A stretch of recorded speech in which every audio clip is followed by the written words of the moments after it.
بسم اللہ الرحمن الرحیم۔ السلام علیکم۔ کہانی پوائنٹ میں آپ لوگوں کو تہہ دل سے استقبال۔ اتنی مہنگائی میں ہم غریبوں کا گزارا کرنا بہت مشکل ہو گیا تھا۔ میرے 5 بچے تھے، پانچوں ہی اسکول چھوڑ کر گھر بیٹھ گئے تھے کیونکہ پچھلے 4 مہینے سے میں نے ایک بھی بچے کی فیس ادا نہیں کی تھی۔ پریشان چہرہ لیے میں اپنے تندور پر بیٹھا تھا جب ایک فقیرنی مجھ سے روٹی لینے آئی۔ بھائی، میرے بچے نے صبح سے کچھ نہیں کھایا، ایک روٹی دے دو، تمہاری بڑی مہربانی ہوگی۔ میں نے ابھی 10 تازہ روٹی بنا کر رکھی تھی۔ غصہ تو آیا، ویسے ہی کام دھندا بالکل نہیں چل رہا، اوپر سے یہ مانگنے آ گئی ہے۔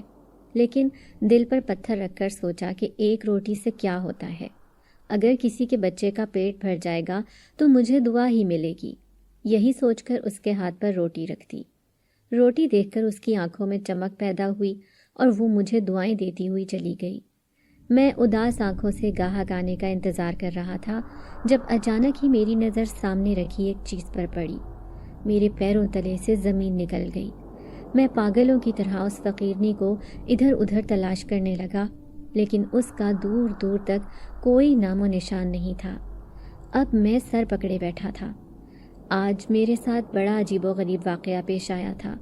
شاید کسی کو یقین نہ آئے کہ آج میرے ساتھ کیا ہوا تھا۔ میرا نام پرویز ہے، میں ایک غریب تندور والا ہوں۔ میں اپنے تندور پر روٹیاں بنا کر آج سے نہیں بلکہ پچھلے 15-20 سالوں سے فروخت کر رہا تھا۔ پہلے یہ پیشہ میرے باپ کا تھا۔ باپ کے مرنے کے بعد اپنا تندور میں نے سنبھال لیا تھا۔ گرمی میں میرا کاروبار عروج پر ہوتا کیونکہ اکثر عورتیں گرمی کے موسم میں روٹیاں بنانے سے کتراتی ہیں۔ پہلے میری دکان پر 4 ملازم کام کرتے تھے کیونکہ کاروبار بہت اچھے طریقے سے چل رہا تھا۔ میں سستے داموں پر آٹا مل سے اٹھا لاتا اور پھر روٹی کی صورت میں انہیں فروخت کرتا تھا۔ یوں مجھے دگنا منافع حاصل ہو جاتا تھا۔ لیکن جب سے مہنگائی ہوئی تھی، آٹا بھی بہت زیادہ مہنگا ہو گیا تھا۔ دھیرے دھیرے میرا کاروبار ختم ہوتا ہوتا اب آخری نہج پر پہنچ چکا تھا۔ ایسے لگ رہا تھا جیسے میرا تندور کبھی بھی بند ہو جائے گا۔ پچھلے 4-5 مہینے سے گھر کے حالات ایسے ہو چکے تھے کہ اب کوئی آس، کوئی امید نہیں بچی تھی۔ بیوی کا رکھا ہوا سارا زیور جو وہ بیچاری میکے سے لے کر آئی تھی اور جو اس نے اپنی بیٹیوں کے لیے سنبھال کر رکھا ہوا تھا، وہ بھی میں نے اپنے تندور میں لگا دیا۔ لیکن پھر بھی میرے حالات بہتر نہ ہوئے۔ میری بیوی بڑی صابر و شاکر عورت تھی۔ ہر حال میں مجھے تسلی دیتی کہ اللہ بہت رحیم اور کریم ہے، ضرور وہ ہم پر بھی اپنی رحمت کے دروازے کھولے گا۔ لیکن میں مایوسی کی انتہا پر پہنچا ہوا تھا۔ قیامت تو جب ٹوٹ پڑی جب پتہ چلا کہ میرے 5 بچوں کو اسکول والوں نے اسکول سے نکال دیا ہے۔ ان کے لٹکے چہرے دیکھ کر میں بہت پریشان ہو گیا تھا۔ آج بھی پریشان چہرہ لیے میں تندور پر ہی بیٹھا تھا۔ کہیں سے کوئی آس، کوئی امید نہیں بچی تھی۔ ملازموں کو بھی میں نے ایک ایک کر کے اپنی دکان سے نکال دیا تھا۔ ظاہر ہے کہ گھر میں کھانے کے پیسے نہ بچے تھے تو میں ان کی تنخواہ کے پیسے کہاں سے لاتا۔ بات بے بات اب مجھے غصہ آنے لگا تھا۔ کبھی کبھی ایسے لگتا کہ میں شدید ذہنی اذیت کا شکار ہو گیا ہوں۔ آج بھی میں مایوس چہرہ لیے گھر واپس لوٹا تھا۔ بچے اس امید پر رہتے کہ شاید میں ان کے اسکول کا مسئلہ حل کر پاؤں۔ اسکول میں فیس ادا ہو جاتی تو وہ اسکول جانا شروع کر دیتے، لیکن ابھی میرے پاس پیسے تھے ہی نہیں۔ جمع پونجی جو تھی وہ سب ختم ہو چکی تھی۔ عشاء کی نماز پڑھنے میں مسجد آیا تھا۔ جب سب لوگ نماز پڑھ کر مسجد سے چلے گئے، لیکن میں اداس اپنے رب کے حضور دل ہی دل میں فریاد کرنے لگا کہ خدایا غیب سے میری مدد کرے۔ آخر انسان کس سے شکوہ شکایت کر سکتا ہے سوائے اپنے رب کے، جو سب کے دلوں کا حال جانتا ہے۔ میں اداس بیٹھا تھا جب اچانک ہی کسی نے میرے سر پر ہاتھ رکھا۔ میں بری طرح چونک گیا۔ وہ امام مسجد تھے جو بڑے پیار سے کہنے لگے، کیا بات ہے بیٹا، کیوں پریشان ہو؟ میں آزردہ لہجے میں کہنے لگا، امام صاحب بس گھر کے حالات کی وجہ سے ہی پریشان بیٹھا ہوں۔ سارا کاروبار تباہ ہو گیا ہے۔ لگتا ہے کہ اپنے باپ کی آخری نشانی اس دکان کو بند کرنا پڑے گا۔ امام مسجد یہاں کے بہت پرانے رہنے والے تھے، وہ سب کے حالات جانتے تھے۔ پھر وہ کہنے لگے، بیٹا اس خدا کو یاد کیا کرو جو سب کو رزق بانٹتا ہے، وہ ضرور تمہارے لیے بھی رزق کے دروازے کھولے گا، وہ ساری پریشانیاں حل کر دے گا۔ بس پابندی سے نماز پڑھا کرو اور اللہ سے دعا کیا کرو۔ میں یہ سن کر شرمندہ ہو گیا۔ ہاں، کبھی کبھار تو میں نماز پڑھ لیتا تھا، لیکن 5 وقت کی نماز پڑھنا تو کب سے میں نے چھوڑ دیا تھا۔ لیکن امام مسجد کی باتوں نے میرے دل پر گہرا اثر کیا اور میں اب 5 وقت کی نماز پڑھنے مسجد آنے لگا۔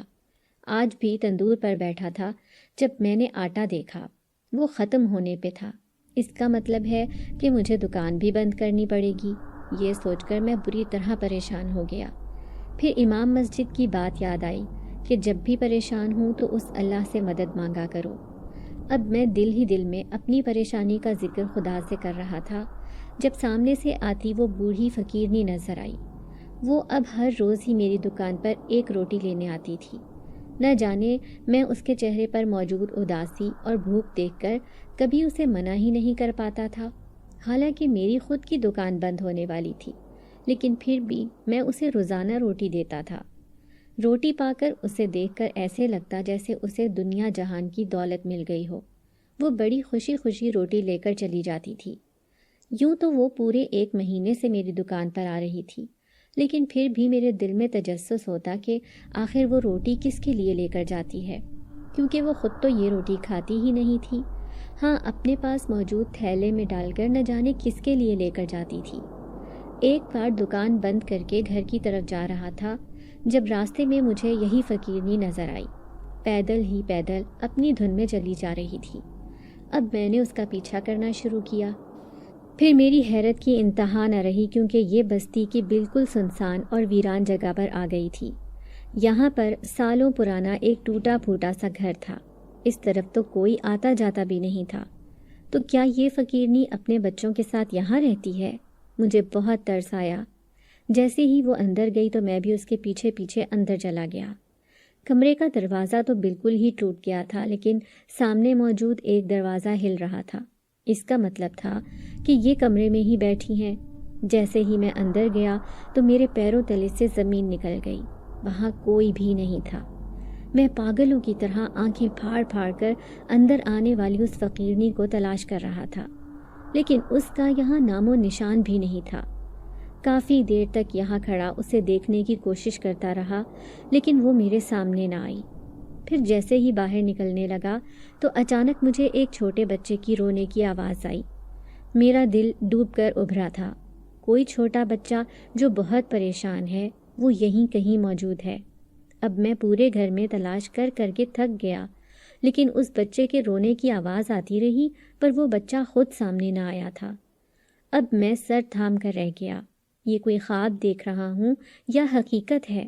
اس عورت کو میں نے خود اس گھر میں داخل ہوتے ہوئے دیکھا تھا، اور ساتھ ہی اس بچے کے رونے کی مسلسل آوازیں میں اپنے کانوں سے سن رہا تھا، لیکن دونوں کا یہاں نام و نشان بھی نہیں تھا۔ کافی دیر تک میں انتظار کرتا رہا، لیکن ان میں سے کوئی بھی میرے سامنے نہیں آیا تھا۔ اب میں دکان پر واپس چلا آیا۔ بار بار سوچنے لگا کہ کل اگر وہ فقیرنی میری دکان پر آئی تو میں اس سے پوچھوں گا ضرور کہ وہ آخر اس گھر میں رہتی ہے تو مجھے دیکھ کر کہاں غائب ہو گئی تھی۔ دوسرے دن میں پوری شدت سے اس کا انتظار کر رہا تھا، تبھی وہ سامنے سے آتی ہوئی دکھائی دی۔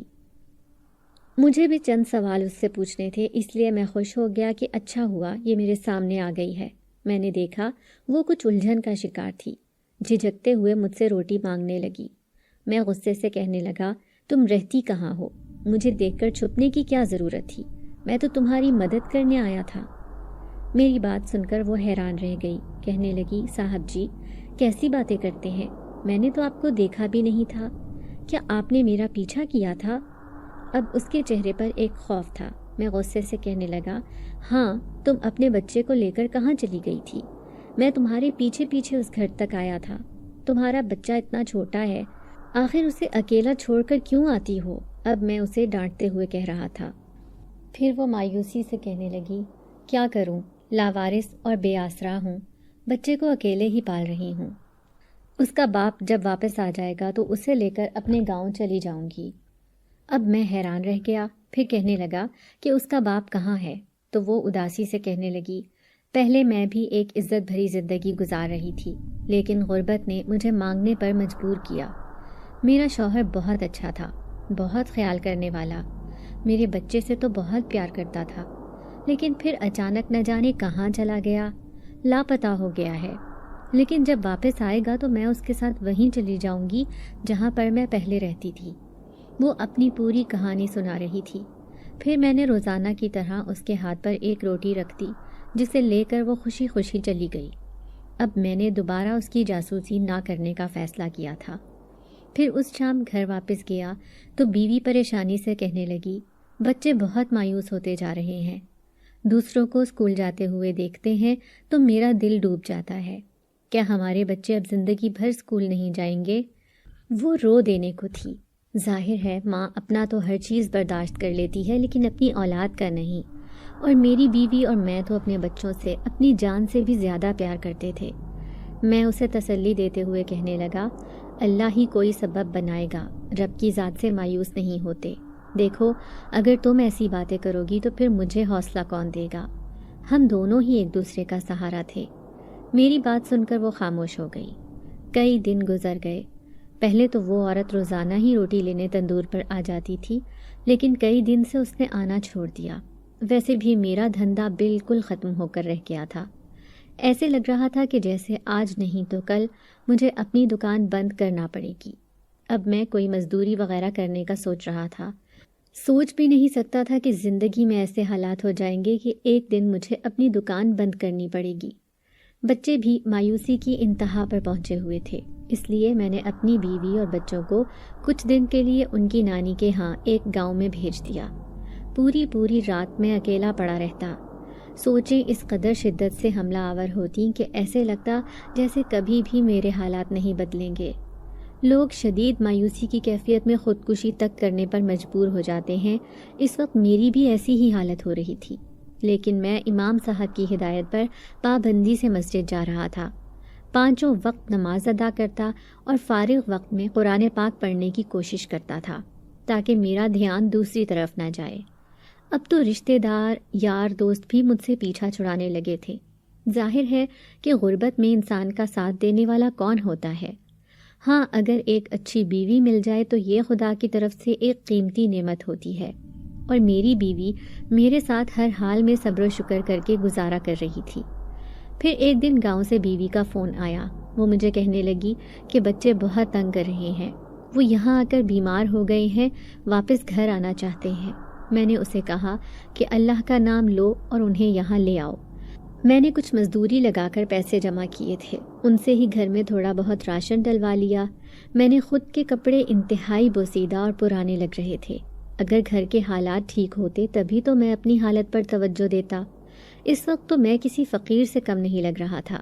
بڑی ہوئی داڑھی اور میلے کچیلے کپڑے پہنے لوگ میری حالت دیکھ کر پہچان نہ پاتے کہ یہ وہی تندور والا ہے جس کی دکان پر 4 ملازم کام کرتے تھے۔ لیکن کہتے ہیں نا کہ وقت اور حالات ایک جیسے نہیں رہتے، شاید میرے ساتھ بھی ایسا ہی ہوا تھا۔ اب بچے گھر واپس آ گئے تھے۔ ایک ہفتہ تو جیسے تیسے گزر گیا۔ ایک طرف تو محلے پڑوس کی عورتیں آ کر بیوی سے پوچھتی کہ تمہارے گھر کے حالات ایسے کیوں ہو گئے، بچے اسکول کیوں نہیں جا رہے تھے۔ دوسری طرف مجھ سے راہ چلتے لوگ بار بار پوچھتے کہ آج کل کیا کاروبار کر رہے ہو، تندور سے تمہارا کب سے بند ہو گیا ہے، کیا اسے دوبارہ کھولنے کا ارادہ نہیں ہے؟ آخر تم نے اتنے سال کام کیا، کچھ تو سرمایہ جمع کر کے رکھ دیا ہوگا۔ ارد گرد موجود لوگ حوصلہ دینے والے نہیں بلکہ حوصلہ گرانے والے تھے۔ ایک دن پریشان ہو کر نہر کنارے چلا گیا۔ دل چاہ رہا تھا کہ اسی میں چھلانگ لگا کر اپنی زندگی کا خاتمہ کر لوں، لیکن پھر بار بار بیوی بچوں کا خیال آتا۔ اگر انہیں ایسی حالت میں چھوڑ کر جاؤں گا تو پھر شاید میرے پیچھے وہ بھی اپنی زندگیاں ختم کر لیں۔ ابھی پریشان چہرہ لیے بیٹھا ہی تھا جب میرے برابر میں دھیرے سے کوئی آ کر بیٹھ گیا۔ وہ میرا ہی ہم عمر ایک نوجوان آدمی تھا۔ کیا ہوا دوست، کیوں پریشان ہو؟ وہ میرا چہرہ دیکھ کر کہنے لگا، پہلی دفعہ کسی نے اتنے نرم لہجے میں مجھ سے میرے دل کا حال پوچھا تھا۔ میں ویسے ہی مایوسی کی انتہا پر پہنچا ہوا تھا۔ بہت اداس لہجے میں کہنے لگا، بس زندگی سے پریشان ہوں۔ خود تو شاید میں روکھی سوکھی کھا کر زندگی گزار لیتا، لیکن آج کل گھر کے حالات ایسے ہیں کہ واپس گھر بھی نہیں جا سکتا۔ اس لیے سوچ رہا ہوں کہ اسی پانی میں ڈوب کر اپنی جان دے دوں۔ میں پانی کی لہروں پر نظر جمائے سنجیدگی سے کہہ رہا تھا۔ تبھی اس نے میرے کندھے پر ہاتھ رکھا اور کہنے لگا، تمہاری دکان بند ہو گئی، کاروبار ٹھپ ہو گیا۔ مجھے معلوم ہے کہ تم آج کل اپنے حالات کی وجہ سے کتنے پریشان ہو۔ میں اسے دیکھ کر حیران رہ گیا۔ بھلا وہ آدمی کیسے یہ راز جان سکتا تھا، کیونکہ میں آج اسے پہلی بار دیکھ رہا تھا۔ پھر مجھے الجھن کا شکار دیکھ کر وہ کہنے لگا، گھبراؤ مت، میں تمہارے بارے میں سب کچھ جانتا ہوں، آج سے نہیں بلکہ بہت دنوں سے۔ ویسے میں تمہاری مدد کرنے آیا ہوں۔ کیا تم اپنی زندگی بدلنا چاہتے ہو؟ میں نے ہاں میں سر ہلایا تو وہ کہنے لگا، ٹھیک ہے، میں تمہیں ایک ایسا عمل بتاؤں گا جس کے کرنے سے تمہارے حالات اتنی تیزی سے بدلیں گے کہ تمہیں یقین نہیں آئے گا اور تم مجھے دعا دو گے۔ اس کی آنکھوں میں کوئی گہرا راز چھپا ہوا تھا۔ میں نے فوراً ہی کہا، کیوں نہیں، میں ہر وہ کام کرنے کے لیے تیار ہوں جس سے میرے حالات بدلیں۔ اس نے میرے کندھے پر ہاتھ رکھ کر تسلی دی اور کہنے لگا، ٹھیک ہے، میں وہ عمل تمہیں بتاتا ہوں۔ یہ عمل تم نے پورے 7 دن تک کرنا ہے۔ روزانہ رات کے 12 بجے 7 دفعہ سورج جن پڑھ کر ایک روٹی پر دم کرنا ہے۔ اس روٹی کو وہاں رکھ دینا جہاں پر تمہیں لگے کہ یہاں پر جنات آباد ہیں۔ یہ میرا آزمایا ہوا نسخہ ہے۔ اگر جنات تم سے خوش ہو گئے تو وہ تمہاری اتنی چپکے سے مدد کریں گے کہ تمہیں خود بھی پتہ نہیں چلے گا کہ تمہاری مدد کس نے کی ہے۔ میں حیران پریشان رہ گیا تھا۔ پھر میں پریشانی سے کہنے لگا، یہ عمل تو میں کر سکتا ہوں، لیکن مجھے کیسے پتہ چلے گا کہ ہماری کس بستی میں کون سی جگہ ایسی ہے جہاں پر جنات آباد ہیں؟ وہ میری بات سن کر مسکرایا اور کہنے لگا، یہ بات تمہیں نہیں لیکن مجھے معلوم ہے۔ تمہاری بستی کے سب سے آخری گھر میں، جو بالکل ٹوٹا پھوٹا اور ویران سا ہے، اس گھر میں کئی جنات آباد ہیں، لیکن وہ لوگوں کے سامنے نہیں آتے۔ وہ صرف رات کو ہی وہاں پر ظاہر ہوتے ہیں۔ دن کے وقت وہاں سناٹا چھایا رہتا ہے۔ وہ میری آنکھوں میں دیکھتا ہوا کہہ رہا تھا۔ مجھے یقین ہو گیا کہ وہ بالکل سچ کہہ رہا ہے۔ اس بات سے تو میں بھی واقف تھا، اور پھر جس طرح اس دن اس گھر سے بچے کے رونے کی آواز آئی تھی اور وہ عورت خود بخود غائب ہو گئی تھی، اسے دیکھ کر تو مجھے اور بھی شک ہو گیا تھا کہ ضرور وہاں پر کوئی آسیب وغیرہ آباد ہے۔ تبھی اس نے میرے کندھے پر ہاتھ رکھ کر تسلی دی اور کہنے لگا، اب میں پورے 7 دن بعد تم سے ملاقات کرنے آؤں گا۔ اگر تمہارا کام نہیں ہوا تو تم دوبارہ اپنی زندگی میں میری شکل نہ دیکھنا، لیکن اگر کام ہو گیا تو ضرور مجھے دعا دینا۔ وہ بڑا نرم مزاج انسان تھا۔ یہ کہہ کر وہ دور جنگل میں جا کر غائب ہو گیا، جبکہ میں حیرت سے بس اس کی باتوں پر غور ہی کرتا رہ گیا۔ لیکن خیر، اپنے حالات بدلنے کے لیے مجھے ہر وہ کام کرنا تھا جہاں پر مجھے تھوڑی سی بھی امید ہو کہ میرے حالات بدل سکتے ہیں۔ اب میں گھر آ گیا تھا، لیکن میری زندگی میں ایک بڑی تبدیلی آ گئی تھی۔ اب میں ایک نئے عزم کے ساتھ اپنی زندگی دوبارہ شروع کرنے والا تھا۔ بیوی بھی میرے مطمئن رویے پر حیران رہ گئی۔ پھر وہ کہنے لگی کہ کیا کوئی پیسوں کا بندوبست ہو گیا ہے، کیونکہ آپ کے چہرے کا اطمینان بتاتا ہے کہ ہماری پریشانی دور ہونے والی ہے۔ پھر میں اسے کہنے لگا، یہ تو مجھے نہیں معلوم کہ پریشانی دور ہوگی یا نہیں، ہاں لیکن ایک آس، ایک امید ضرور نظر آئی ہے۔ یہ کام تھوڑا مشکل ہے لیکن مجھے بہت بڑا کام کرنا ہے۔ میری بیوی مجھ سے پوچھتی رہ گئی، لیکن میں نے اسے کوئی بات بھی نہ بتائی۔ اب جو کرنا تھا مجھے اکیلے ہی کرنا تھا، اور سب سے چھپ کر، کیونکہ اس آدمی نے مجھے سختی سے تاکید کی تھی کہ یہ میرے اور تمہارے درمیان ہی بات رہے گی، اس بات میں کوئی تیسرا شامل نہ ہونے پائے، اور مجھے اس کی یہ بات پوری کرنی تھی۔ پھر جیسے ہی گھر میں سب بچے سو گئے، بیوی بھی گہری نیند سو گئی، تب میں اکیلا رات گئے تک جاگتا رہا۔ چپکے سے اٹھا، وضو کیا، ایک روٹی لی اور اوپر چھت پر چلا آیا۔ 7 دفعہ سورج جن پڑی۔ اس سارے وقت میں مجھے اپنے آس پاس عجیب و غریب سا احساس ہوا تھا۔ ایسے لگ رہا تھا جیسے وہ مخلوق میرے پاس ہی بیٹھی ہے۔ اب مجھے کچھ خوف بھی محسوس ہو رہا تھا، لیکن میں اتنا پریشان تھا کہ خوف مجھ پر حاوی نہ ہو سکا۔ پھر جیسے ہی عمل ختم ہوا، میں چپکے سے گھر سے نکلا تھا، اسی گھر کی تلاش میں گلیوں میں گھومنے لگا۔ روٹی میں نے اپنے ہاتھ میں ہی رکھ لی تھی۔ اب میرا رخ اسی گھر کی طرف تھا جہاں سے اس دن مجھے بچے کے رونے کی آواز آئی تھی۔ جیسے ہی اس گھر کے اندر آیا تو وہاں پر ایک صندوق رکھا تھا۔ میں نے چپ چاپ کپڑے میں لپٹی روٹی وہیں پر رکھی اور اس گھر سے باہر نکل آیا۔ ایسے لگ رہا تھا جیسے کوئی مسلسل میرا پیچھا کر رہا ہو، لیکن بار بار یہ سوچ کر میں اپنے آپ کو اس وہم سے دور کر لیتا کہ ظاہر ہے کہ میں جن کے لیے یہ کام کر رہا ہوں وہ ایسی ہی مخلوق ہے، وہ کسی کے سامنے ظاہر نہیں ہوتی، ہاں لیکن اپنی موجودگی کا احساس ضرور دلاتی ہے۔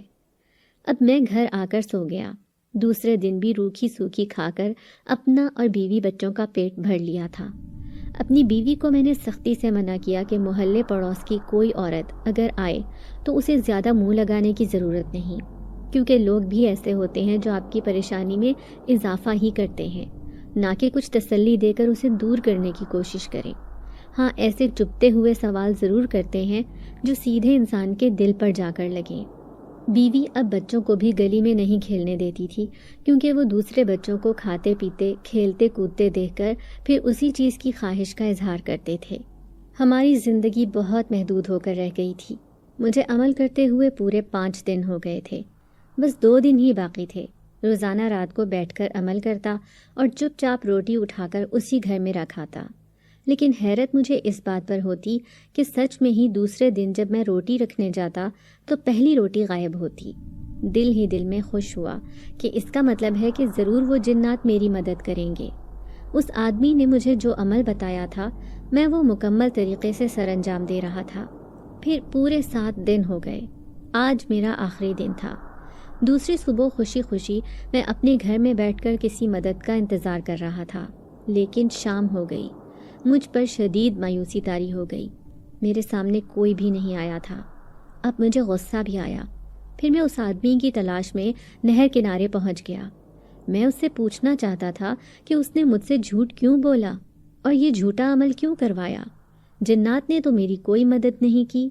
میں ہی پاگلوں کی طرح مسلسل 7 دن سے یہ خطرناک عمل کر رہا تھا۔ کافی دیر تک میں اس کا انتظار کرتا رہا، لیکن وہ میرے سامنے نہ آیا۔ پھر میں سمجھ گیا کہ یہ سوائے ایک دھوکے کے کچھ بھی نہیں تھا۔ اب مغرب کا وقت ہو چلا تھا۔ پھر میں مایوس ہو کر گھر کی طرف جانے لگا، لیکن اچانک ہی کسی نے بیچ راستے میں مجھے آواز دی تھی۔ میں اس بھاری آواز پر چونک گیا۔ جیسے ہی مڑ کر دیکھا تو حیران رہ گیا۔ وہ شخص میرے پیچھے ہی کھڑا تھا جس کا میں پورے دن سے انتظار کر رہا تھا۔ میں نے اسے دیکھا اور کہنے لگا، آپ کا بتایا ہوا عمل بالکل بیکار گیا ہے۔ ابھی تک میں خالی ہاتھ ہوں، میرے حالات ویسے کے ویسے ہیں۔ تبھی اس نے کندھے پر ہاتھ رکھ کر مجھے تسلی دی اور کہنے لگا، فکر مت کرو، حالات بس بدلنے ہی والے ہیں، تم تھوڑا صبر کرو، کل جاتے ہی اپنی دکان کھول کر بیٹھ جانا اور بس اپنا کام شروع کر دو۔ تمہاری روشن پیشانی بتا رہی ہے کہ بس تمہارے دن بدلنے والے ہیں۔ اس کی آنکھوں میں ایک گہرا راز تھا۔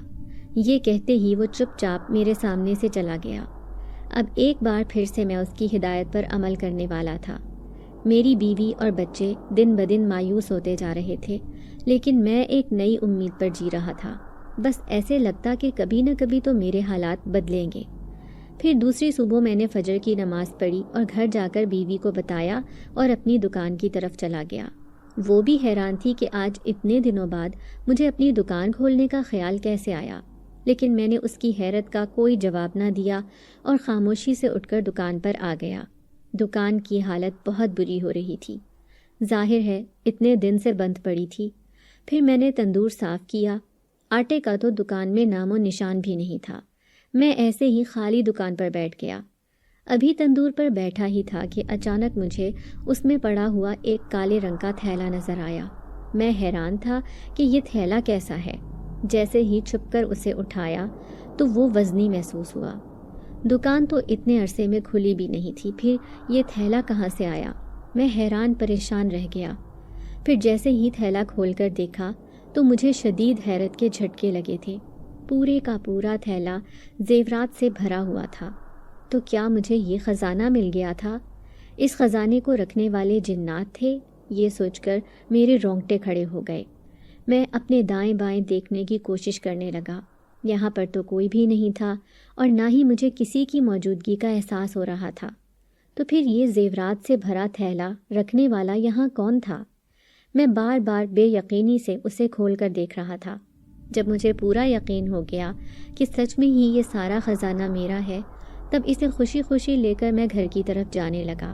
لیکن راستے ہی میں کسی نے آواز دے کر مجھے روکا تھا۔ میں نے پلٹ کر دیکھا، یہ وہی عورت تھی جو مجھ سے روٹی لینے میرے تندور پر آتی تھی۔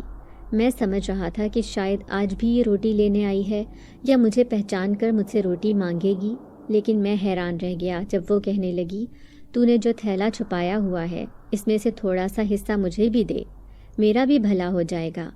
وہ بڑے غور سے مجھے دیکھ رہی تھی۔ میں حیران رہ گیا کیونکہ اسے تو میں نے اپنے پاس اچھی طرح سے چھپا کر رکھا تھا، کوئی بھی انسان اسے تلاش نہیں کر سکتا تھا، لیکن اس نے جس طریقے سے مجھے کہا ایسے لگتا تھا جیسے وہ یہ بات پہلے سے جانتی ہے کہ میرے پاس خزانے سے بھرا ہوا ایک تھیلا ہے۔ پھر میں نے سوچا کہ جو خزانہ مجھے ملا ہے اس میں سے تھوڑا سا حصہ اس کا بھی ہے، اگر اسے نہ دوں گا تو یہ ناانصافی ہوگی، آخر یہ بھی ایک غریب عورت ہے۔ یہی سوچ کر جیسے ہی میں نے اس تھیلے میں سے خزانہ نکال کر اسے دینا چاہا تو وہ میرے اس انداز پر مسکرا دی اور کہنے لگی، رکھ لو اپنے پاس، میں تو تمہیں صرف آزما ہی رہی تھی۔ اس کی مسکراہٹ بڑی عجیب تھی، لیکن میں اصرار کرتے ہوئے کہنے لگا، رکھ لو، تمہیں بھی اس کی ضرورت ہوگی، آخر تم بھی تو ایک غریب عورت ہو۔ تبھی میری بات سن کر وہ ہنسنے لگی اور کہنے لگی، مجھے اس کی کوئی ضرورت نہیں، کیونکہ اس سے زیادہ دولت میرے پاس پہلے سے ہی موجود ہے۔ اب مجھے بڑی حیرانی ہوئی تھی۔ میں کہنے لگا، یہ کیا کہہ رہی ہو تم تو ایک غریب عورت ہو نا، جو مجھ سے روزانہ روٹی لینے میرے تندور پر آتی تھی۔ اس نے ہاں میں سر ہلایا، پھر کہنے لگی، ہاں میں تمہارے تندور پر روٹی لینے ضرور آتی تھی، لیکن میں ایک غریب عورت نہیں بلکہ ایک جن زادی ہوں، اور تمہاری مدد میں نے ہی کی ہے، کیونکہ تم نے میرے ساتھ بہت اچھا برتاؤ کیا تھا جب میں بہت برے حالات سے گزر رہی تھی۔ اس کی بات سن کر میں اچھل پڑا۔ مجھے یقین نہیں آیا تھا کہ میرے سامنے کھڑی عورت ایک جن زادی ہے۔ وہ مجھے ڈرتے ہوئے دیکھ کر کہنے لگی، گھبراؤ مت، میں ایک نیک جن زادی ہوں، کبھی کسی کے ساتھ برا سلوک نہیں کرتی۔ دراصل کافی سال پہلے اچانک ہی ہمارے قبیلے کے سردار نے مجھے قبیلے سے نکال دیا۔ میرا قصور یہ تھا کہ میں نے چند جن زادیوں کے ساتھ مل کر ایک شیطان جن زاد کی مدد کی تھی۔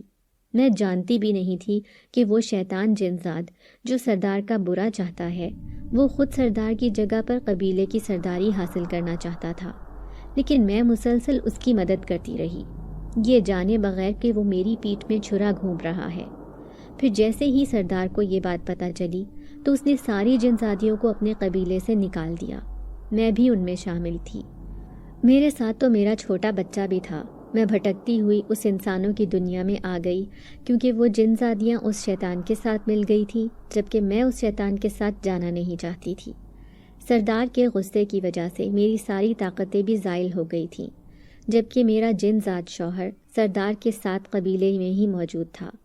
وہ بھی مجھ سے اس بات پر ناراض تھا کہ میں نے ان جن زادیوں کے ساتھ مل کر سردار کے ساتھ ایسا کیوں کیا۔ اب میں اسے کیسے بتاتی کہ مجھے یہ معلوم ہی نہیں تھا کہ وہ کس نیت سے قبیلے میں کام کر رہا ہے۔ اب میری طاقتیں زائل ہونے کی وجہ سے میں انسانوں کی دنیا میں آ کر بے بس ہو گئی تھی۔ جب بھی کسی سے مدد مانگتی تو سب انکار کر دیتے۔ میں نے یہاں آ کر ایک انسانی روپ اختیار کر لیا تھا۔ پھر جب تم سے روٹی مانگی تو تم نے انکار نہیں کیا۔ میں خوش تھی کہ چلو ان ظالم انسانوں کی دنیا میں کوئی تو نیک انسان ہے جس نے میری مدد کی ہے۔ تم نے ایک دن نہیں بلکہ کئی دنوں تک میری مدد کی۔ تمہارے چہرے پر کبھی بھی مجھے کوئی بیزاری والی کیفیت نظر نہیں آئی تھی۔ پھر دن یوں ہی گزرتے چلے گئے۔ مجھے اب کافی دن ہو گئے تھے انسانوں کی دنیا میں آئے ہوئے۔ پھر ایک دن میں حیران رہ گئی جب میرا جن زاد شوہر اس ٹوٹے پھوٹے کھنڈر میں میرے پاس آ گیا۔ مجھے تو امید بھی نہیں تھی کہ وہ کبھی مجھے لینے آئے گا، لیکن اس نے مجھے اپنے ساتھ چلنے کا کہا۔ پھر راستے میں کہنے لگا کہ میں نے سردار کی بہت منتیں کی کہ جس کی وجہ سے وہ تمہیں اور میرے بچے کو قبیلے میں رکھنے پر راضی ہو گیا ہے۔ اب تم جا کر سردار سے معافی مانگ لینا۔ میں خوشی خوشی اپنے شوہر کے ساتھ قبیلے میں چلی گئی۔ پھر سردار نے مجھے معاف کر دیا۔ آخر کو وہ ایک نیک جن زاد تھا۔ میرا بچہ بھی قبیلے میں آ کر بہت خوش تھا۔ پھر ایک دن میں اپنے شوہر سے کہنے لگی کہ مجھے اس بھلے آدمی کی مدد کرنی ہے جس نے میری اس برے وقت میں مدد کی تھی۔ میرا جن زادہ شوہر کہنے لگا، ہاں کیوں نہیں، ہم دونوں مل کر اس کے پاس چلیں گے۔ لیکن میں نے اسے سمجھایا کہ اگر ہم دونوں جنات کے روپ میں اس کے سامنے گئے تو وہ کہیں ڈر نہ جائے۔ تبھی میں نے اپنے شوہر کو بھیجنے کا فیصلہ کیا۔ لیکن جب میرے شوہر نے آ کر بتایا کہ وہ شخص تو بہت پریشانی میں گرفتار ہے کیونکہ وہ غریب ہو چکا ہے اور اس کے بچے بھوکے مر رہے ہیں، پھر ہم دونوں نے تمہاری مدد کرنے کا سوچا۔ میری ساری طاقتیں بھی واپس لوٹ آئی تھیں کیونکہ سردار نے خوش ہو کر میری ساری طاقتیں مجھے واپس کر دی تھیں۔ پھر میرا شوہر تمہارے سامنے ایک انسانی روپ میں آیا۔ وہ صرف تمہاری مدد کرنے آیا تھا، لیکن وہ عمل کرنے کا کہہ گیا جس سے تمہیں ہم پر شک نہ ہو۔ در حقیقت یہ خزانہ تو میں نے ہی اس تندور میں رکھا تھا، صرف اور صرف تمہارے لیے۔ آج سے تم اس کے مالک ہو۔ تمہیں یہ دولت اس عمل سے نہیں بلکہ اپنی نیکی کی وجہ سے ملی ہے، کیونکہ تم نے اپنی زندگی میں ایک نیک کام کیا تھا، ایک ایسی جنزادی کی مدد کی جو بالکل لاوارث اور کمزور حالت میں انسانوں کی دنیا میں آئی تھی۔ میں حیران پریشان سا یہ ساری عجیب و غریب کہانی سن رہا تھا۔ پھر جنزادی کہنے لگی، صرف یہ دولت ہی نہیں بلکہ جب بھی تمہیں ہماری مدد کی ضرورت ہو تو مجھے یاد کر لینا۔ یہ کہہ کر وہ میرے سامنے سے غائب ہو گئی۔ اب میں خوشی خوشی گھر آیا تھا۔ جب میں نے اپنی بیوی کو یہ سارا خزانہ دکھایا تو وہ خوشی سے بے حال ہو گئی۔ اب ہمارا سارا قرضہ اتر گیا تھا اور ہم نے شہر میں ایک بڑا گھر خرید لیا۔ بچے پھر سے اسکول جانے لگے تھے، لیکن پرانے اسکول میں نہیں بلکہ شہر کے اچھے اسکول میں تعلیم حاصل کرنے لگے۔ پھر میں نے تندور کھولنے کی بجائے ایک ہوٹل کھولنے کا فیصلہ کیا۔ میں چاہتا تھا کہ میرے ہوٹل پر ہر قسم کی روٹی تیار ہو، جس میں نان، روٹی، چپاتی، غرض کے 11 قسم کی مختلف روٹیاں میرے ہوٹل پر تیار ہونے لگیں۔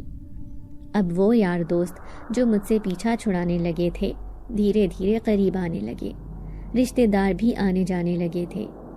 وہ مجھ سے میری دولت کا راز پوچھنا چاہتے تھے، لیکن میں نے کسی کو کچھ نہیں بتایا۔ میں نہیں چاہتا تھا کہ میں جن زادی کا راز کسی کے سامنے ظاہر کروں اور وہ مجھ سے ناراض ہو جائے۔ اس شہر میں 2 نان بھائی تھے۔ اب انہوں نے میری شہرت سنی تو وہ مجھ سے حسد کرنے لگے۔ وہ چاہتے تھے کہ کسی طرح میری دکان بند ہو جائے، کیونکہ مجھے بڑی بڑی شادیوں کے آرڈرز ملنے لگے تھے۔ میں ایک دن میں ہزاروں نہیں بلکہ لاکھوں کمانے لگا تھا۔ اب میں نے اپنی دکان پر 2-4 نہیں بلکہ پورے 15 ملازم رکھے ہوئے تھے۔ پورے شہر میں میری دکان کی دھوم دھام تھی۔ پھر میں نہیں جانتا کہ کون سے ملازم نے ایک بڑی سازش رچی۔ مجھے شہر کے سب سے امیر بزنس مین کی بیٹی کی شادی کا آرڈر آیا، جس میں مجھے 10 مختلف قسم کے نان تیار کرنے تھے۔ میں نے ملازموں کو خاص ہدایت کی کہ کوئی بھی کمی بیشی نہیں ہونی چاہیے، لیکن نہیں جانتا تھا کہ ایک ملازم کے اندر لالچ اور شیطانیت گھس گئی ہے۔ وہ دراصل دوسرے نان بائی کے ساتھ مل گیا تھا اور مجھے بدنام کرنا چاہتا تھا۔ اس نے نان کے اندر خمیر زیادہ ملا دیا، جس کی وجہ سے ان کا ذائقہ بالکل ہی بیکار ہو گیا تھا۔ شادی میں سارا کھانا چلا گیا، لیکن مجھے نہیں پتہ چلا کہ نان بالکل بیکار بنے تھے۔ لیکن کہتے ہیں نا کہ قسمت اچھی ہو تو کوئی بھی بازی نہیں پلٹ سکتا، اور ایسا ہی میرے ساتھ ہوا تھا۔ جیسے ہی نان شادی میں گئے تو مہمانوں سے پہلے ہی اس مالک نے وہ نان چکھنے شروع کر دیے۔ جیسے ہی اس نے سارے نان چکھے تو وہ ذائقے میں بالکل ہی بیکار لگے۔ وہ غصے سے آگ بگولا ہو کر سارا کھانا واپس دکان پر لے آیا اور میرے سامنے پھینک کر کہنے لگا کہ یہ دیکھو، تم نے میری بیٹی کی شادی میں ایسا کھانا بھیجا ہے، یہ تو بالکل بھی مہمانوں کے سامنے رکھنے کے قابل نہیں ہے۔ جب میں نے نان کھا کر دیکھے تو میں بری طرح سے پریشان ہو گیا۔ پھر غصے سے سارے ملازموں کو اپنے سامنے کھڑا کر دیا۔ ایک ملازم جو دوسرے نان بائی کے ساتھ ملا ہوا تھا، وہ بار بار اپنے ہاتھ مسل رہا تھا۔ میں سمجھ گیا کہ یہ ساری کارستانی اس کی ہے، لیکن میں نے اس امیر آدمی کے سامنے اس غریب لڑکے کو کچھ نہ کہا۔ دل میں خیال آیا کہ ضرور اس کی کوئی مجبوری رہی ہوگی، تبھی تو اس نے اس نان بائی کی باتوں میں آ کر میرے ساتھ یہ کیا۔ حالانکہ میں تو اس لڑکے کو بہت عزت دیتا تھا، کیونکہ اس کا تعلق ایک غریب گھر سے تھا۔ میں نے غریبی کا دکھ جھیلا ہے، اس لیے کسی بھی غریب انسان کو دیکھ کر میں اپنا وقت یاد کرتا ہوں۔ اس لیے میں نے اسے کچھ نہیں کہا، بلکہ میں اس سے کہنے لگا کہ بس آپ 1 گھنٹہ انتظار کریں، میں فوراً ہی اس کو تبدیل کرتا ہوں۔ تو وہ بڑبڑاتے ہوئے کہنے لگا، بھلا 1 گھنٹے میں یہ سب کیسے ہوگا؟ لوگ 200-300 نہیں بلکہ 1000 ہیں. کیا تم 1000 بندے کا کھانا 1 گھنٹے میں تیار کر لو گے؟ میں اس سے کہنے لگا کہ آپ اطمینان رکھیں، کھانا تیار کرنے کی ذمہ داری میرے سر ہے. تبھی ایک لڑکا اس کے جانے کے بعد میرے پاس آیا اور کہنے لگا، مالک اتنی جلدی کیسے ہوگا یہ سب؟ یہ ضرور اس فراز کی کارستانی ہے. میں نے خود اسے شہر کے اس نان بائی کی دکان پر جاتے دیکھا ہے. میں اسے سمجھاتے ہوئے کہنے لگا کہ ابھی یہ وقت ایسی باتیں کرنے کا نہیں ہے. اب کیا کرنا ہے آگے ہمیں یہی سوچنا ہے. اب میں خود اپنے ماضی کی طرح جلدی جلدی نان تیار کرنے لگا، لیکن اکیلے میرے بس کی بات نہیں تھی. میں ملازموں کو جلدی جلدی کرنے کا کہہ رہا تھا کہ میرے ساتھ نان تیار کرواؤ، لیکن میں حیران رہ گیا جب میں نے اپنے پیچھے آدمیوں کی بہت بڑی فوج دیکھی. وہ سب کے سب میری مدد کر رہے تھے. میں نہیں جانتا تھا کہ وہ کون ہیں. وہ سب میرے لیے اجنبی تھے. میں حیران پریشان کبھی اپنا کام کرتا تو کبھی ان کے اوپر نظر رکھنے کی کوشش کرتا. سمجھ ہی نہیں آ رہی تھی کہ اتنے سب لوگ کہاں سے آ گئے ہیں. میرے ملازم بھی کام کر رہے تھے اور وہ اجنبی بھی، اور میں بھی. ہم سب نے مل کر صرف 1 گھنٹے کے اندر اندر سارے نان تیار کر لیے تھے. پھر آدھے گھنٹے کے اندر یہ نان ہال میں پہنچ چکے تھے جہاں پر اس امیر آدمی کی بیٹی کی شادی تھی. اس امیر آدمی نے نان کھا کر دیکھے تو تعریف کرتے ہوئے کہنے لگا، میں نے یوں ہی تو تمہارے ہوٹل سے آرڈر نہیں کیا تھا، تمہارے نان کا ذائقہ سب سے الگ ہے. وہ تعریف کرتے ہوئے کہنے لگا. میں بھی ان کا شکریہ ادا کرتے ہوئے دکان پر لوٹ آیا. میں بہت حیران ہوا تھا کہ آخر میری مدد کرنے والے وہ سارے اجنبی کون تھے جو صرف مجھے ہی دکھائی دے رہے تھے. کہیں وہ جنات تو نہیں تھے؟ یہ خیال آتے ہی مجھے اس جنزادی کی یاد آئی تھی. پھر میں رات کے 3 بجے ہوٹل بند کر کے گھر کی طرف جا رہا تھا جب مجھے اپنے پیچھے قدموں کے چلنے کی آواز سنائی دی. میں جوں ہی پلٹا تو ایک چادر اوڑھے عورت میرے پیچھے کھڑی تھی. میں اسے پہچان گیا. یہ وہی جنزادی تھی. مجھے یوں گھبراتے ہوئے دیکھ کر کہنے لگی، ڈرو مت، میں آج تمہیں یہ بتانے آئی ہوں کہ جس طرح پہلے میں نے تمہاری مدد کی تھی، آج بھی میں تمہاری پریشانی میں تمہارے ساتھ کھڑی ہوں. اس لیے کبھی بھی اپنی مشکلوں سے گھبرانے کی ضرورت نہیں. میں نے اس کا شکریہ ادا کیا تو وہ کہنے لگی، بس تم سے ایک چھوٹا سا کام ہے، اگر وہ کام پورا کر دو تو تمہاری بڑی مہربانی ہوگی. میں اس سے کہنے لگا، کیسا کام؟ تو وہ کہنے لگی، دراصل پرسوں ہمارے سردار کی شادی ہے اور میں چاہتی ہوں کہ وہ شادی کا کھانا تم اپنے ہوٹل سے دو تاکہ سردار مجھ سے خوش ہو جائے، کیونکہ جس طرح سے وہ مجھ سے ناراض ہوا تھا اس دن کے بعد سے میں سردار سے بات چیت کرنے میں جھجک محسوس کرتی ہوں. اگر اس کی بیٹی کی شادی میں کھانا شاندار ہوا تو وہ مجھ سے خوش ہو جائے گا. اس نے کھانے کی ذمہ داری میرے شوہر کو سونپی ہے. اب تم شہر بھر سے اس ہوٹل کا انتخاب کرنا جو سب سے لذیذ کھانا بناتا ہے، اور شادی کے نان تمہارے ہوٹل کے ہوں گے. میں چاہتی ہوں کہ سردار کی بیٹی کا کھانا ایسا ہو جو قبیلے کے کسی جنزاد نے کبھی نہ کھایا ہو. میں اس سے کہنے لگا کہ میں تمہاری اس کام میں ضرور مدد کروں گا، چاہے کچھ بھی ہو جائے. میں پرسوں ایسا لذیذ کھانا پکواؤں گا جو سب لوگ تمہاری تعریف کرنے پر مجبور ہو جائیں گے. یہ سن کر وہ بہت خوش نظر آئی تھی. پھر مجھے پرسوں آنے کا کہہ کر وہ میرے سامنے سے غائب ہو گئی. اب میں خوشی خوشی گھر لوٹ گیا. جا کر ساری کہانی بیوی کو سنائی تو وہ بڑی حیران ہو گئی. کہنے لگی، آپ کے اوپر تو وہ بہت مہربان ہو گئے ہیں، جبھی تو بار بار آپ کی مدد کرنے پہنچ جاتے ہیں. واقعی میری چھوٹی سی نیکی نے مجھے آج یہ دن دکھایا تھا. پھر دوسرے دن میں شہر بھر میں گھومتا رہا اور ایسے ہوٹل میں گیا جہاں کا کھانا بہت مشہور تھا. پھر میں نے سارے کھانے کے آرڈر دیے. میں جانتا تھا کہ گوشت سب سے لذیذ پکوان ہوتا ہے اور میں سارے کھانے میں گوشت شامل کروا رہا تھا. لوگ بار بار مجھ سے پوچھتے کہ آپ کی تو کوئی بیٹی بھی ابھی جوان نہیں ہے تو پھر اتنا کھانا کیوں بنوا رہے ہیں. لیکن میں یہ راز کسی کو نہیں بتانا چاہتا تھا کہ یہ کھانا ایک سردار جنات کی بیٹی کی شادی کا کھانا ہے جو دوسری دنیا کی ہے، لیکن اس کی شادی بہت شاندار ہونی چاہیے. یہی سوچ کر میں کھانے میں کوئی کمی بیشی نہیں رکھنا چاہتا تھا. پھر میں نے ہوٹل کے ملازموں کو حکم دیا کہ سب سے ذائقے دار نان اس شادی کے لیے تیار کیے جائیں. وہ بھی اس بات سے انجان تھے. یہ راز صرف مجھے ہی معلوم تھا کہ نان کس لیے تیار ہو رہے ہیں. پھر میں نے اس ملازم کو بھی اچھی طرح سے سمجھا دیا جس نے میرے ساتھ دغا کیا تھا۔ میں اسے کہنے لگا، دیکھو، اگر تم میرے ہوٹل پر کام کرتے رہے تو کبھی نہ کبھی زندگی میں تمہاری ترقی کے چانسز بھی بڑھ جائیں گے، لیکن اگر دوسروں کی باتوں میں آ کر اپنا مستقبل برباد کرنا چاہتے ہو تو مجھے کوئی فرق نہیں پڑتا۔ اب یا تو میرے ساتھ وفادار رہو یا پھر اس کے ساتھ۔ اس نے مجھ سے معافی مانگ لی تھی اور آئندہ کسی کی بھی باتوں پر نہ چلنے کا وعدہ کیا۔ پھر ٹھیک 2 دن کی محنت کے بعد آخر کار شادی کا کھانا تیار ہو گیا تھا۔ اب اتنا زیادہ کھانا اس جگہ پر پہنچانا اتنا آسان بھی نہیں تھا۔ میں آدھی رات کو جنزادی کا انتظار کرنے لگا۔ تبھی وہ اپنے ساتھ کئی جنزاد کو لے کر آئی تھی جو سارا کھانا اٹھا کر اپنے قبیلے میں لے گئے۔ اب میں بھی اپنا ہوٹل بند کر کے گھر چلا گیا تھا۔ آدھی رات کو اچانک ہی مجھے اپنے آس پاس سرگوشی سنائی دینے لگی۔ جیسے ہی میں چونک کر اٹھا تو حیران رہ گیا۔ وہ جنزادی میرے سامنے کھڑی تھی۔ پھر جلدی سے کہنے لگی، تمہیں سردار نے یاد کیا ہے، وہ تم سے ملنا چاہتا ہے کیونکہ تمہارا بنایا ہوا کھانا اتنا لذیذ تھا کہ سب لوگ تعریف کیے بنا نہ رہ سکے۔ اس نے سارے جنزادوں کے سامنے بلا کر میری تعریف کی۔ اب تم میرے ساتھ چلو، سردار تمہارا منتظر ہے۔ آدھی رات کا وقت تھا، میرے بیوی بچے گہری نیند سوئے ہوئے تھے۔ میں خاموشی سے اٹھا اور جنزادی کے ہمراہ اس کے قبیلے میں چلا گیا۔ وہاں تو ایک الگ ہی منظر تھا۔ سب نے خوبصورت لباس پہنے ہوئے تھے، شادیانے بجائے جا رہے تھے، گویا سردار کی بیٹی کی رخصتی کا وقت ہونے والا تھا۔ پھر جب میں سردار کے سامنے گیا تو وہ کہنے لگا، تم نے تو آج کمال کر دیا۔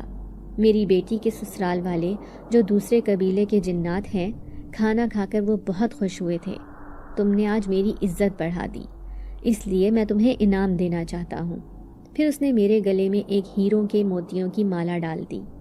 سارے جنات مجھ پر پھولوں کی بارش کر رہے تھے۔ اتنی عزت پا کر میری آنکھوں میں آنسو آ گئے۔ حقیقت بات تو یہ تھی کہ آج تک میں نے اپنے آپ کو صرف ایک حقیر ذرے کی طرح ہی سمجھا تھا۔ میں ان کی اس نوازش پر شکریہ ادا کرنے لگا۔ جنزادی کہنے لگی، نہ صرف تم نے میری عزت بڑھائی بلکہ اب تمہیں بھی سردار کی نظروں میں ایک خاص مقام حاصل ہو گیا ہے۔ اب تم ہمیشہ اپنی زندگی میں کامیاب رہو گے۔ پھر وہ مجھے میرے گھر تک چھوڑ کر چلی گئی تھی۔ اب ایک بار پھر سے میں اپنا ہوٹل کھول کر بیٹھ گیا۔ پھر زندگی کے دن یوں گزرے کہ پتہ ہی نہ چلا۔ میرے بچے جوان ہو گئے، اب سب اعلیٰ تعلیم حاصل کر کے اپنی اپنی زندگی میں کامیاب ہو چکے تھے۔ آج شہر بھر میں میری عزت ہے۔ میرے بچے میرے ایک حکم پر اپنی جان قربان کرنے کو تیار ہو جاتے ہیں۔ وہ بہت فرما بردار ہیں کیونکہ میں نے ان کی تربیت میں کوئی کمی نہیں چھوڑی۔ آج بھی میں اپنے بچوں سے یہی کہتا ہوں کہ اگر تمہیں راہ چلتے ہوئے کوئی مدد کا طالب نظر آئے تو کبھی اسے نظر انداز نہ کرنا، چاہے مدد بڑی ہو یا چھوٹی ہو، لیکن کبھی بھی وہاں سے آنکھیں پھیر کر گزر نہ جانا۔ میں اپنے ہوٹل کو تو شاندار طریقے سے چلا رہا ہوں، لیکن ساتھ ہی سستی روٹی کا ایک مرکز بھی میں نے کھول رکھا ہے جہاں سے غریب، یتیم اور مسکین لوگ سستی روٹی لے کر جاتے ہیں۔ یہ سب کر کے مجھے خوشی حاصل ہوتی ہے۔ آج بھی وہ دن یاد کرتا ہوں جب فاقوں سے میرے بچے بھوکے پیٹ ہی سو جاتے تھے اور میں خودکشی کرنے کی حد تک شدید ذہنی اذیت کا شکار ہو گیا تھا۔ ایسے میں وہ نیک جنزادی مجھے یاد آتی ہے جو نہ جانے اب کہاں ہوگی، کیونکہ کئی سال پہلے اس نے میرے سامنے آنا چھوڑ دیا تھا۔ میں آج بھی اس کے لیے دعا کرتا ہوں کہ وہ جہاں رہے بہت خوش رہے۔ آخر کو اس نے میری اتنی بڑی مدد کی تھی، وہ بھی صرف ایک چھوٹی سی نیکی کے بدلے میں۔ امید کرتے ہیں کہ آپ لوگوں کو آج کی ویڈیو پسند آئی ہوگی۔ ویڈیو کو لائک کریں اور روزانہ ایک ایسی ویڈیو سننے کے لیے ہمارے چینل کو سبسکرائب کریں۔ ملتے ہیں اگلی ویڈیو میں۔ اللہ حافظ۔